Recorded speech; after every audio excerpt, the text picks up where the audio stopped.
Headlines प्रायोजक राम बंधू लोणचं. आता प्रत्येक जण जिंकेल.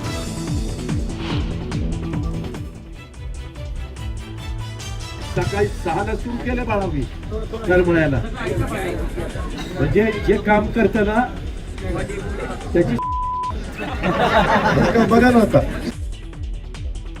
पाहणी करताना अजितदादा पूरग्रस्तावर संतापले. कर्जमाफीच्या मुद्द्यावरनं तरुणांनी विचारलेल्या प्रश्नावर अजितदादांचा त्रागा.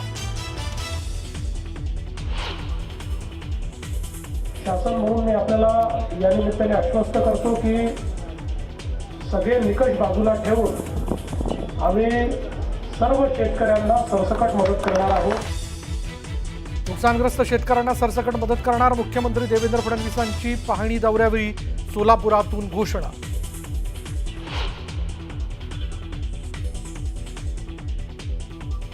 सरसकट ओला दुष्काळ जाहीर करा. एकरी किमान 30,000ची नुकसान भरपाई घोषित करा. केंद्रानं बिहारप्रमाणे महाराष्ट्राला मदत द्यावी. राज ठाकरेंचं मुख्यमंत्र्यांना पत्र.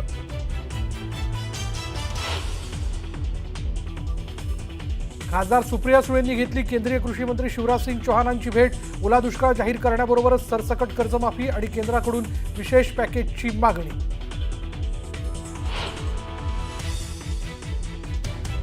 भाजपसह शिवसेनेचे मंत्री आमदार पूरग्रस्तांना मदत करणार. 1 महिन्याचं वेतन पूरग्रस्तांच्या मदतीसाठी देणार.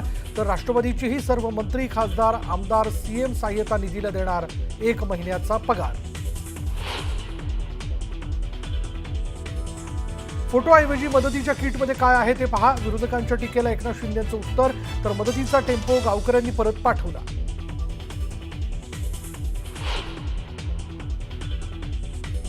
आम्हाला समजत नव्हतं काय करावी. आम्हाला वाटायचं की आम्ही मरून जाईल. धाराशिवच्या परंडा तालुक्यातलं वाघेगव्हाण गाव होतं 72 तास पाण्याखाली. संसाराचा चिखल पाहून गावकऱ्यांच्या डोळ्यात पाणी. गावात सर्वात आधी पोहोचलं न्यूज 18 लोकमत.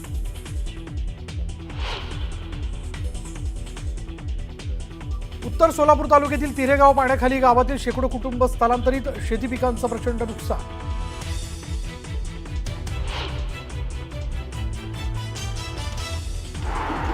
नंदुरबारमध्ये आदिवासी युवकाच्या हत्येच्या निषेधार्थ मूकमोर्चाला हिंसक वळण. जिल्हाधिकारी कार्यालयातील गाड्यांची जमाव करून तोडफोड. जमावाला कंट्रोलमध्ये आणण्यासाठी फोडल्या अश्रुधुराच्या नळकांड्या.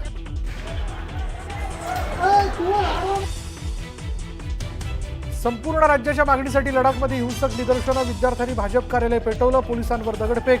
सीआरपीएफ वाहन जाळलं. 4घांचा मृत्यू झाल्याची माहिती.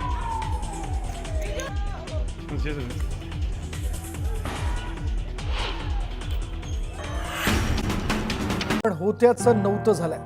संसाराचा चिखल बघून या गावकऱ्यांच्या डोळ्यात पाणी आलंय.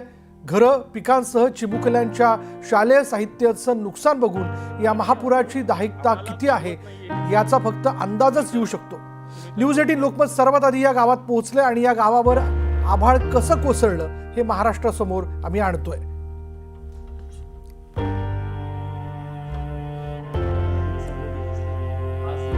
पै पै करून जो संसार उभा केला तो संसारच अख्खा या पाण्यामध्ये वाहून गेला.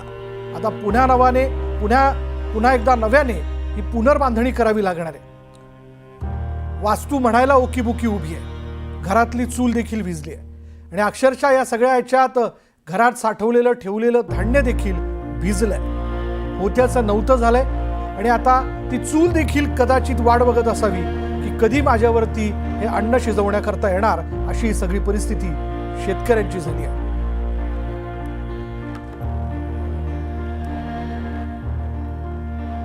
ये बळा, काय झालं? पूर आला होता तेव्हा तू कुठं होतीस? आम्ही बंगल्यावर थांबले होतो. बंगल्यावर थांबले होते. काय झालं? का रडतेस तू? सांग ना, का रडतेस तू? भीती वाटते. भीती वाटते? कशाची? नाही, ती बोलेल. पाण्याची भीती वाटते. पाण्याची भीती वाटते. तुझं दप्तर वाहून गेलं? शैक्षणिक साहित्य वाहून गेलं. सगळं? तुला काय पाहिजे? काही नाही, जीव पाहिजे आम्हाला. जीव पाहिजे. वडील आहेत ना? जीव वाचवण्यासाठी आम्ही बंगल्यात थांबलेलो होतो. तेव्हा सगळं पाण्यात घरात गेलो होतो. आम्हाला समजत नव्हतं काय करावं ही. आम्हाला वाटायचं की आम्ही मरून जाईल. नाही बाळा, तसं नाही. आले ना सगळे, सगळे आहेत ना आता सगळे. तू रडू नको, रडू नको. आता नाही येणार पूर. आता नाही येणार. ही जी पिढी आहे ना, या पिढीवरती खूप मोठा घाव घातला या पुरात. खूप वेदनादायी आहे. मागे मागे हा बोला ना ताई. मी समजू शकतो. हे बघा, आज आम्ही तसे परके आहोत. आम्हाला बघवत नाहीये हे सगळं. तुम्ही तर भोगताय हे सगळं. काय सुद्धा राहिलं नाही घरात. जनावर गेली, कोंबड्या गेल्या, शेळ्या गेल्या, खायला सुद्धा नाही आता घरात काय. मग सध्या प्रपंच कसं भोगवता? दुसरीच देतात आणून गावातली. घरी तर काय नाही आता. अन्नदाता आहे हा. अन्नदाता, पोशिंदा, बळीराजा. पण आज कुणाच्या तरी मदतीवर, बाहेरच्या गावून येणाऱ्या मदतीवर, त्यांनी दिलेल्या खिचडीवरती, भातावरती, त्यांनी दिलेल्या बिस्किट पुड्यावरती त्या माणसांची गुजराण सुरू आहे. आणि माणसं जेव्हा घरी आली, काय चित्र होतं ताई? घरातून गेलात तेव्हा जीव वाचवण्यासाठी गेलात. घरात 3 आलात, दिवस झालं झोपलो नाही आम्ही घराला. 3 दिवस झालं घर पाण्यात सगळं. 3 दिवस झोपलाच नाही.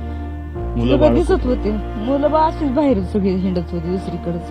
हा, मी स्वतःच्या घरातून बेघर व्हावं लागलं. दुसरीकडे होतं. दुसऱ्या गावाला गेलो तिकडं वरच्या ह्याला.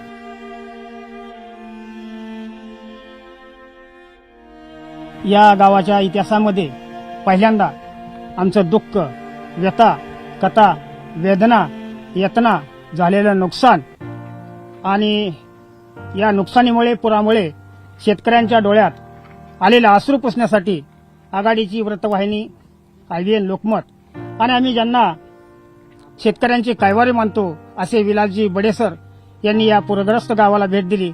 त्याबद्दल गावाच्या वतीनं मी सर्वांचे आभार मानतो. एक घर आहे, एका शेतकऱ्याचं घर, जे पाण्याखाली होतं आणि आता पूर ओसरल्यानंतर या घरातली अतिशय विदारक परिस्थिती आपण बघतोय. सगळा चिखल आणि गाळ आहे. त्या ज्वारीचा सगळा चिखल झालाय. हे सगळं साठवलेलं घेतला बुजला. इथे वरी उडी देखील आता विस्पुती उडी नाही उगवून आलाय. तुम्हाला धावतो बघा साहेब, तुम्हाला बघितले तिखट मीठ नाही जास्त.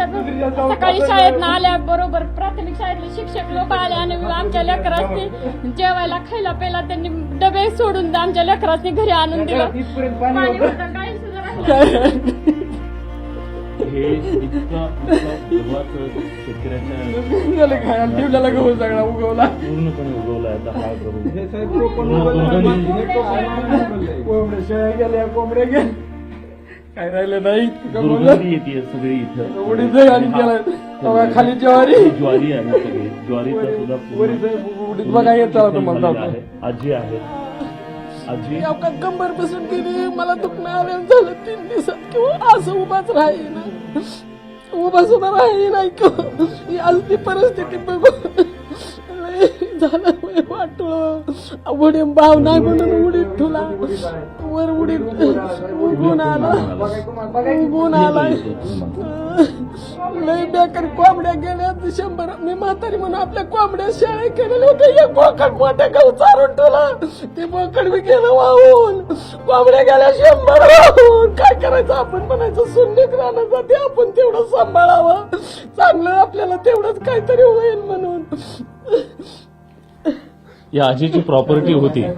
या आजीची प्रॉपर्टी होती. कोंबड्या, शेळ्या, त्या सुद्धा सगळ्या वाहून गेल्या. आणि म्हातारपणाला आपल्याला आधार म्हणून त्यांनी त्या शेळ्या कोंबड्या केल्या होत्या त्या सुद्धा सगळ्या वाहून गेल्या. लेकर शाळेला 2-3 म्हणून काय करायचं लेकर सुनेनी एकच लोक मला तेवढाच